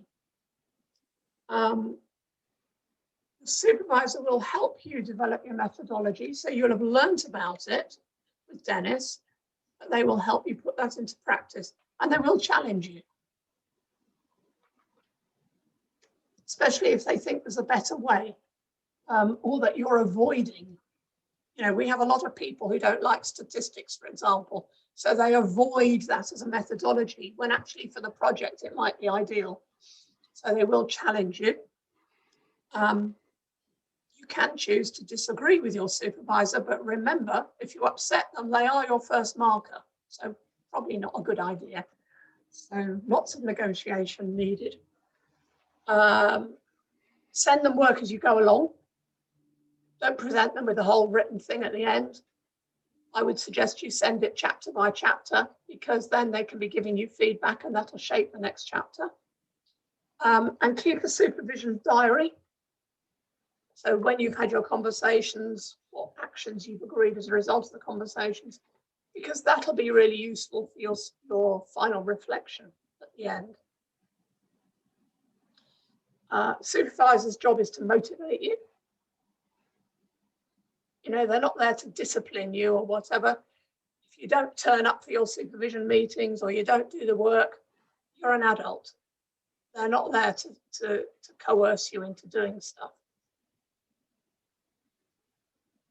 What your supervisor is not responsible for is writing things for you, guaranteeing it's a pass, negotiating with your clients, employers, or whoever you're doing the project with, developing your research methodology, doing any of the research. So the supervisor is not there to work for you. They're purely your coach and mentor. If you don't like your supervisor's advice or don't want to follow it, that's fine. Just say so and write it into your reflection. You know, my supervisor suggested I did X. I thought about it and really I preferred to go on the Y route because it's fine. It's your project. They're only there to try to help or assist. The other good thing about sending project in chapter by chapter is the supervisor is marking as they go. So you shouldn't be in for any nasty shocks at the end because they've been with you all the way on the journey. It also makes it easier for the supervisor to mark at the end because they know what's in it. And if there was ever a case of borderline marks, the supervisor can argue your case for you because they know the challenges you've faced and they know what work you've put into it. So really worth keeping them on side. Similarly, at the end, if you decide you want to publish a paper about your project, it's quite useful to co-publish with your supervisor because he or she may already have been published. But even if not, it's about giving them credit for all the advice that's gone into it. So that's the supervisors.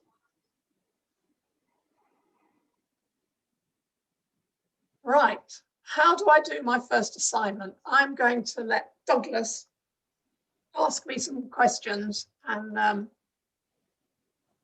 I'll do my best to answer him. So here's Douglas, he's a student, and this is real life because he is setting out on this journey to do his first assignment. Good. So Sally, I never done anything like this. I'm gonna come from that perspective. That's my first time, so I don't have much experience. I have done my NLP practitioner and I have coached some people in relation to the content that I learned on that. And some of this stuff did work well, others, probably I didn't have enough practice and knowledge, so they didn't work.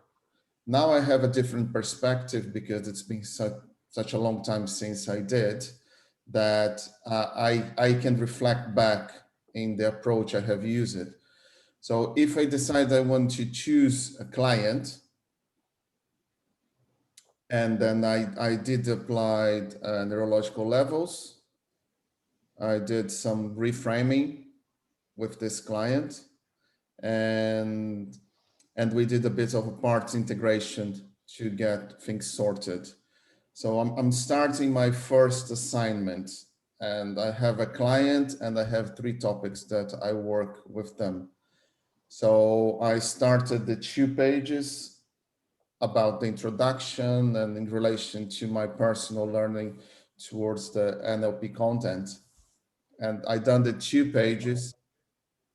And now what? What shall I do next? So can I just check, you mentioned the 3 interventions, are they all with the same client? Yes. Okay, so I suggest you take a case study approach. So you tell us a bit about the client without sharing their name. Mm-hmm. And what their high level issue is, and then why you chose to use those 3 interventions. What other interventions could you have used? Why didn't you use them? And what made you choose these 3? So you're setting yourself up with the client. Then when you saw the client, what contracting did you do? So you get the ethics piece in. And then you started with first intervention. How did that lead to the second one and then the third one? And at any time on that journey, did you change your mind?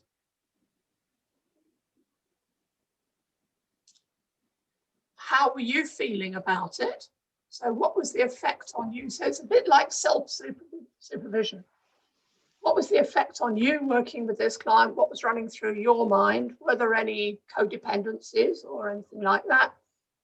Were you nervous as a new practitioner? And then what were the outcomes? What were the outcomes for the client? What worked well? What didn't work so well? And what would you do differently next time? What were the outcomes for you? So as a new practitioner, I'd probably be looking for some increased confidence, motivation to get on with the next one, something like that. How did you manage your state? So refer to some NLP models that you were using on yourself internally while you were working with your client. And with all of that, how would you take the thing forward? Every time you discuss something, so whether it's a methodology, a model, a feeling, reference. So NLP Encyclopedia 2000. DILTs, belief systems, 2004 or when it was. So you've got those in, and then make sure the full references go in the list at the back. For this assignment, you've got 4 hours with your supervisor. So I would suggest you have an hour at the beginning to set it up, and they would talk to you about how you're going to do it, and then use the other 3 hours wisely. You can maybe, if you've got a colleague who's also using the same supervisor, share your supervision time, particularly for the first one, because you can spin off each other and get good ideas from each other. If you're not sure about the reflective model, how to structure the assignment, ask the supervisor. And I would say at the beginning, Gibbs, it's an old model, it's very well used, but actually if you've never done it before, it's really easy. So maybe use something like Gibbs or Kolb is another one to start with. And then a more complex model next time round. Does the material I sent to the supervisor by email to check the chapters, do they are we taking account on the 4 hours, or it's a different matter in the communication? How does that work? Mm-hmm. I suggest you negotiate that with your supervisors. Okay. Some supervisors will say the 4 hours is the time spent on the phone and they'll read it in between. Others are very busy and don't have time. Most of them would do a mix of the two. Obviously, if you're going to keep sending email after email after email, they're going to say, look, I can't cope with this. So we need to take some of it out of your hours. Negotiate it up front. So when you have your first meeting with your supervisor, they'll be contracting with you as well. How long is it going to last? What happens if you don't turn up? Can you rebook? Are they so busy that you have to book 2 weeks in advance? How are they going to do it? Okay. Yeah, I think that's good for me. So have you got enough information with this and the guides to start?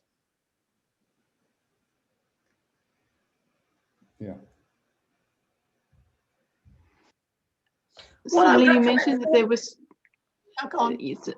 sorry, you mentioned that there were 6 months to do each module. Is that correct? More or less, yes. Some of them vary because of university term times, but yeah, more or less. And so is it, if one wanted to do it, does it have to be within that time because it's working within the university's time? So even if one is able to do one faster, it won't be assessed faster because it's working to the university's time.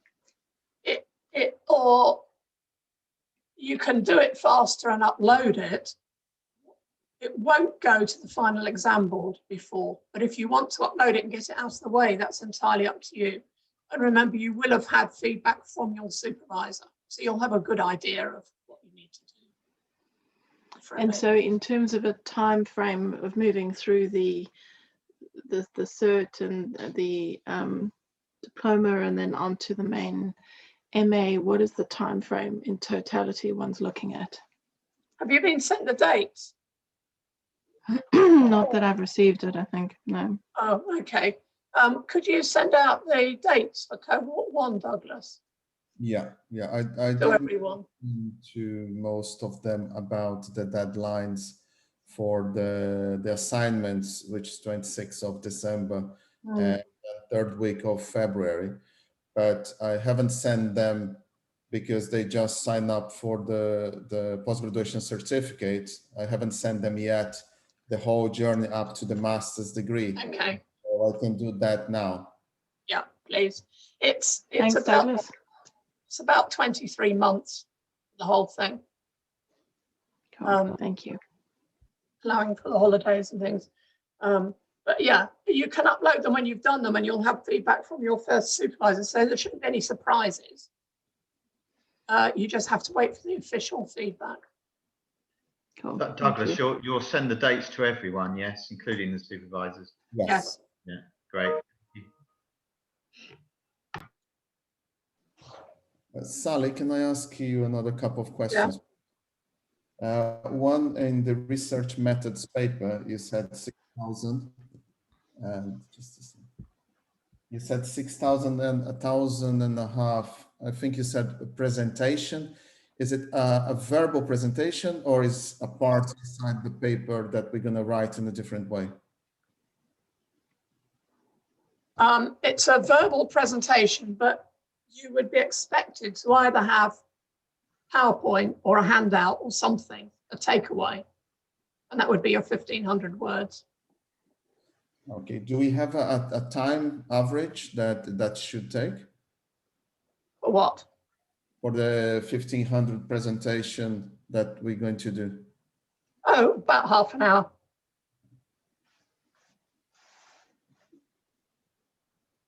And the proposal for the dissertation, is it the proposal inside the 14,400? Yes. Okay. Yes. It's like So before starting. what you'll do, you'll probably start writing your proposal when you're doing research methods because you'll be covering a lot of the content for it. And then when you do your project, you discuss your proposal with your supervisor, make sure they're happy with it, and it would become an appendix to the project. Proposal only needs to be a couple of pages because, of course, you would have already done the initial literature review. So it's a bit different to the old style. Yeah. And the 2-3 pages, they do count the word counting, or they are like the 1-2 page, the assignment that's out of the numbers? No, for this one, they count in the numbers.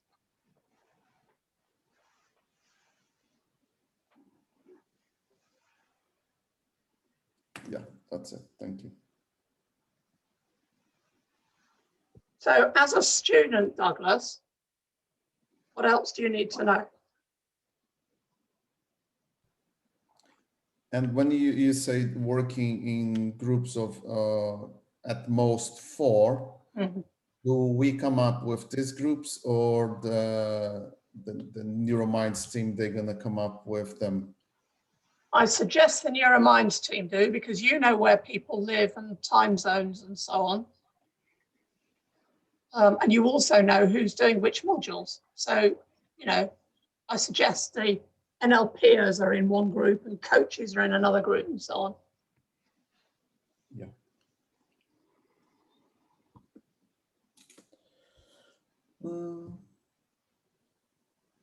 I think I don't have any other questions. I just want to start my assignment tomorrow. Okay, so just a few more bits. Accreditation of prior learning. This is where you get given credit for stuff you've already done. Now,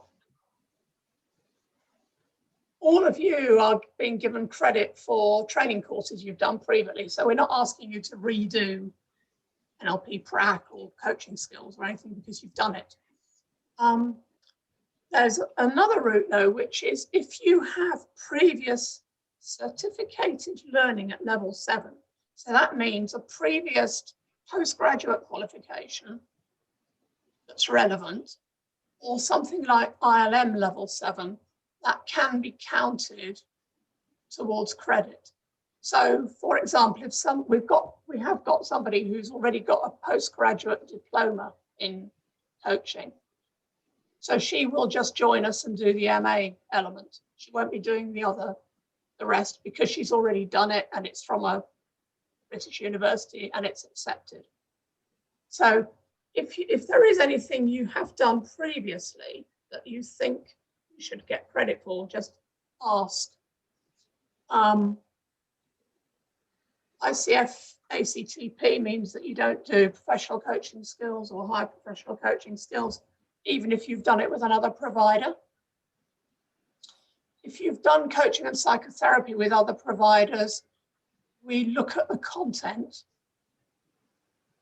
And as long as it meets the criteria that we have to abide by, you get credits for that. And similarly, people with practitioners and master practitioners, we only accept pracs and master pracs from recognized providers. So people who are accredited with ANLP and ALTA, NLPU, etc. The reason for that, particularly in the NLP world, is about quality. You know, if somebody comes and says they've done a 15-hour practitioner online with Joe Bloggs and co, sorry, it's not of a good enough standard to be accepted. So it is about building quality all the way through. And of course, we do need the recorded assessments as well. And that's to make sure that you know you're doing what you say you can do and that you're doing it properly. But unless somebody's got a previous level 7 qualification, they have to do the assignments. So I'm just sharing that in case you come across other people on the course and think, oh, how did they get here? Marking, I'm not going to go all through this, but it's here for you to have a look at. But basically 80% or more is a distinction. And yes, you can get distinctions. Can't you, Rabia? We had, in 1 year at the University of Derby, we had Rabia. We had Rabia and we had Michelle Duval from Australia. Both had distinctions for the course. In fact, Michelle Duval had 98%, the highest mark ever awarded by the university for anything. She's exceptional, Michelle. So, you know, she worked hard. She had a good idea. She stuck with it. It's possible. So for those of you on a perfectionist curve, it is possible to get distinctions. And you can have a distinction in an assignment, or if you get an average of over 80% for the whole program, you get a distinction in the program. So there's 2 types. 70 to 79% is a merit. So again, your work, your efforts is recognized there as a merit. And on your final certificates, it will show the title of the course and distinction or merit. Everything else is a pass. 60 to 69. 50% is the pass mark. Anything under 50%, you get one chance to resubmit. Now, we're not expecting this because, quite honestly, if the supervisors are doing their jobs, they should never let you submit anything that's not going to be a pass. And if they're not sure, they'll ask me or Nick or somebody. So you should never be allowed to get into that situation. And in fact, if you repeatedly can't make 50%, we would talk to you about leaving the course rather than go through the experience of submitting and not getting through. In the 11 years that I've been doing this, 248 students have done the whole masters, 480 something have done postgrad certificates and diplomas. We have only had one person who didn't pass. And that person suffered from dyspraxia. So he had learning difficulties. So there is no reason why you shouldn't pass. And for those of you that want to, aim for the merits and distinctions. It's up to you. What I would say is, don't stress yourself out aiming for merits and distinctions, because employers, clients, and so on only want to know you've got the qualification. No one ever says, oh, did you get a distinction? So it's only for your own fulfillment rather than the external world, unless you choose to shout about it. So yeah, as long as you follow the system, listen to your supervisor, there is absolutely no reason why you don't pass this.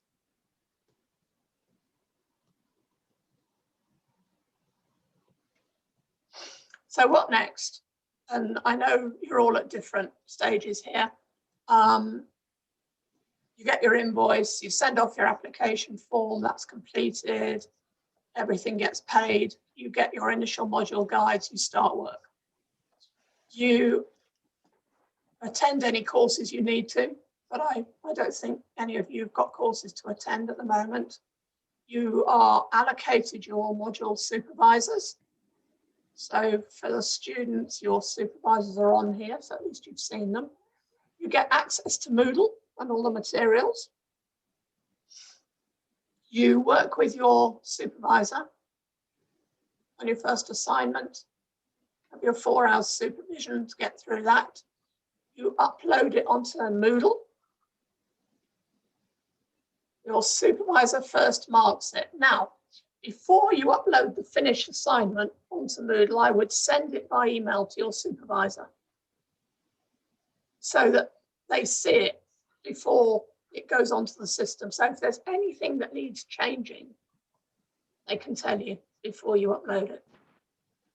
They mark it and enter the marks. I go in and check it.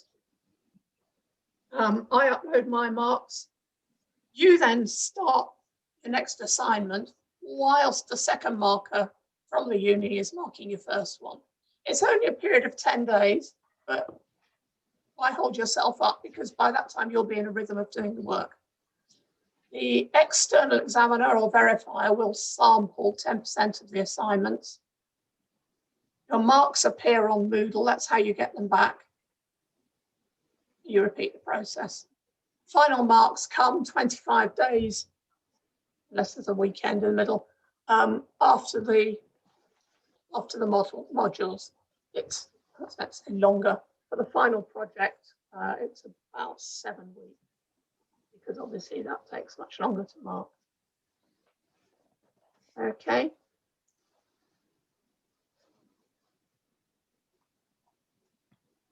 Any more questions? Now's your chance. Just before we go to the questions, just to manage expectations, the uni, it's going to be closed until the 12th of April.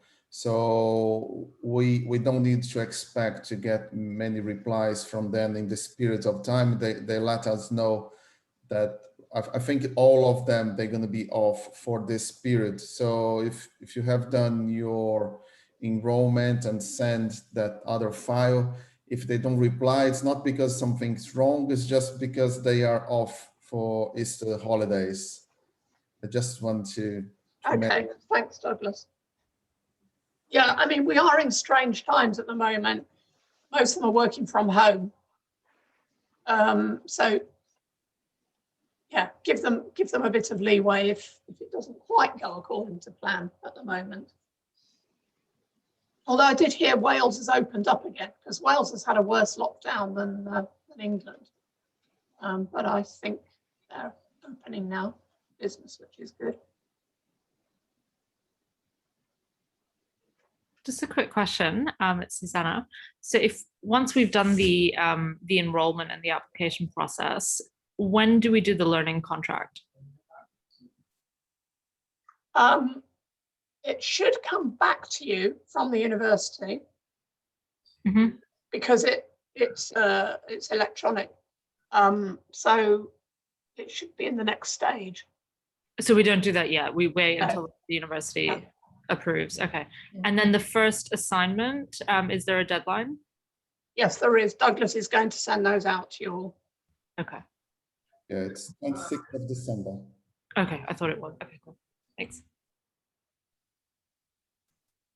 Can I ask something? Costas here. Regarding the first assignments, so we will record the session and transcribe it, right?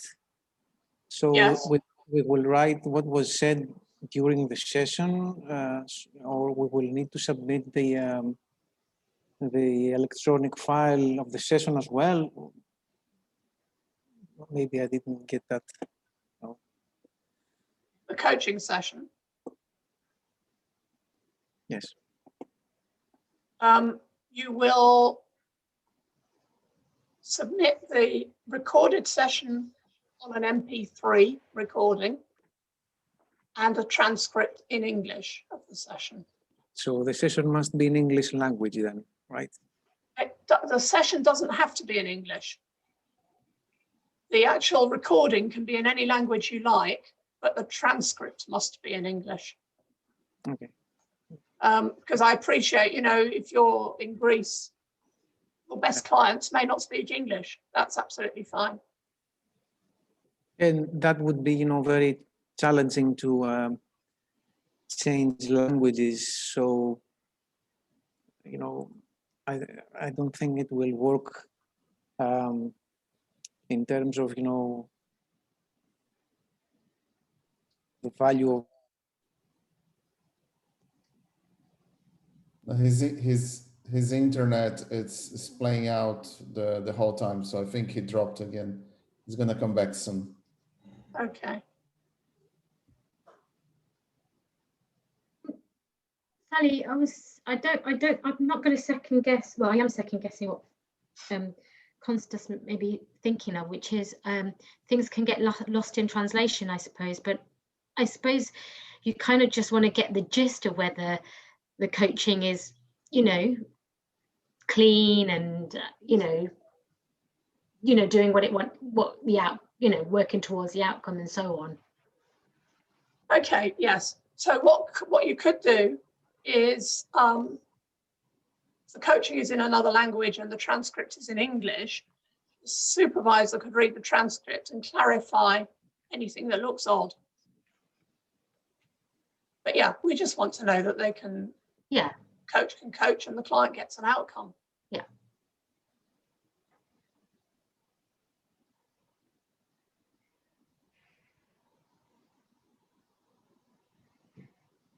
Presentation was so good, no one has questions now, Sally. Well, I can't believe this. that's a good way to measure success. We did. So this afternoon, I'm not going to have any emails. Is that true?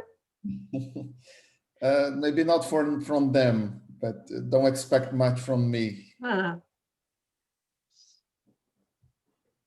Sally, just an aside to ask about ILM level 7. Is that something that would be considered? I'm just thinking marketing wise. If somebody's done ILM level 7 in coaching, could that be one of the prerequisite courses and then they would just need to do the assignments? No, if they've done ILM level 7 diploma in coaching, they can go straight into the diploma year, the diploma stage. So Right, okay. as long as they've done the ILM diploma, it gives them exemption for 2 modules. Right, okay. Sally, can I ask a question? It's Dougie here. Just a simple, what arrangement is there for to put the supervisor and the student together? Will the supervisor reach out, contact, or what? The student needs to contact the supervisor. Yes. So the student takes responsibility. Okay. Douglas, have you notified everyone yet of their supervisors? I said who they are, and now next step it's to get, they both agree that they can exchange their emails, and then I will share the emails of the supervisors with them. Okay. So the supervisors know who their students are. Yeah, I did send to everyone like a mind map, but I will check before just in case. Okay. I think, Douglas, I've looked at the mind map. There may be some names missing from that mind map.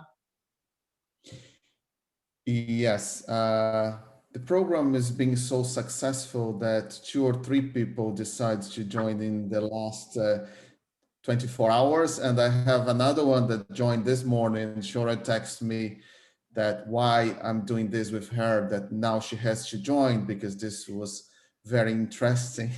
So that was the only reason. I will get back to the mind map and update it. And then once I send this, I will ask about permission to share emails. And we have 4 people that they haven't decided yet as well about when they are doing, if it's now or next year. So the only thing I know they are doing. Would you be able to explain the distinction between the kind of the coach stroke NLP in the mind map? Oh yes. Did I miss something about that? Yeah. Who because different students, they're gonna choose different modules. Yeah. So some students, they're going to do prac and master prac for this level. Right. Others are going to use the professional coaching skills.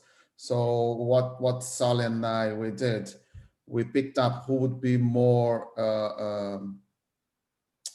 useful for the student in the specific topic. Gotcha. So if they're doing coaching, who would be better suited to supervise them in the coaching arena? So that's what means. If you get the NLP, it's because they have told me they're going to do NLP and not coaching, or vice versa. Gotcha, Douglas. Thank you. Costas, I can talk to you. I heard only half of the message. I'm sorry about that. My internet connection is awful. I'm sorry about that. That's fine. I did mention to everyone else. So what Sally was saying is, if you decide it's going to be in English, it's fine. If it's in Greek, and when you get transcribed and then you translate, you can always send to the supervisor so they make sure if he's gone again. I must record myself so I don't repeat. Oh, he's here. So Costas, you just move away from my screen. So you can always send to the supervisor, and if anything was odd because it was missing translation, they would flag it and tell you, listen, in line 12, it's something odd here, just have a look, and they can point out, but it should be fine because I have done that before myself, and I got online service. They did all the transcription, and then I use an online translator, and then I went through the online translation and made sure everything made sense. So it's all possible, and it's been done before. It's not something that you should be worrying about too much. Okay, then that is, maybe you can advise me about the applications. One-to-one if needed. Okay. And anyone else as well. Also, Costas, there may be one of the recordings that we do on as part of the program that you're currently doing that we might be able to get transcribed and used depending on how many of the competencies are getting hit. Okay, yes. Thank you.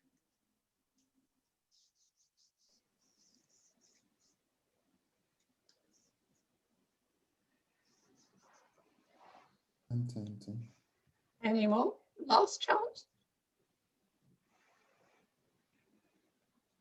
Even if you don't ask now, if something comes up, just let me know. If I'm not able to answer, I can direct to you or get the answer for you from someone that can answer the question. Sally, just to your point about the ILM level 7, is I've got a ILM level 7 executive coaching certificate from the University of West England from a few years ago, 2015. So would that count then? Is it a certificate or a diploma? It says certificate, but it's a 15 master's credits, ILM level 7. Right, okay. So that's going to, it's a bit difficult because that would count as half a module. Which, Okay, yeah, I'd suggest no, just doing because it. how do you write half an assignment? No, Sorry. cool.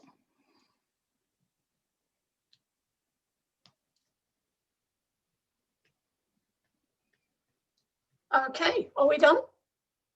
Yes, Sally, can you send to me, because you had one slide, if you send to me I'll send you the new whole thing. presentation, I can share with them the extra slide as well. Yeah, okay. I think we're done. Right. No one wants to leave, but Alana needs to go to bed. Yeah. Lovely to meet Thank you very much. This has been very helpful. Lovely to meet you all. Thank you. Thank you. Thank you very much. Thank you, Bye. Sally. very Thank much. you all. Okay, Thank you very take much. To care. meet you all. See you. Thanks, everyone. Bye. Bye. we'll Bye-bye. share the link for the recording today as well. Okay, Thank you. Thank you. Lovely. Thank you. Thank you. Can Thank you, we everyone. get this new PowerPoint? yes. Yes, thank you. Yeah. Lovely to meet Bye. you all. Take care. Bye. Bye-bye. Bye. Bye-bye.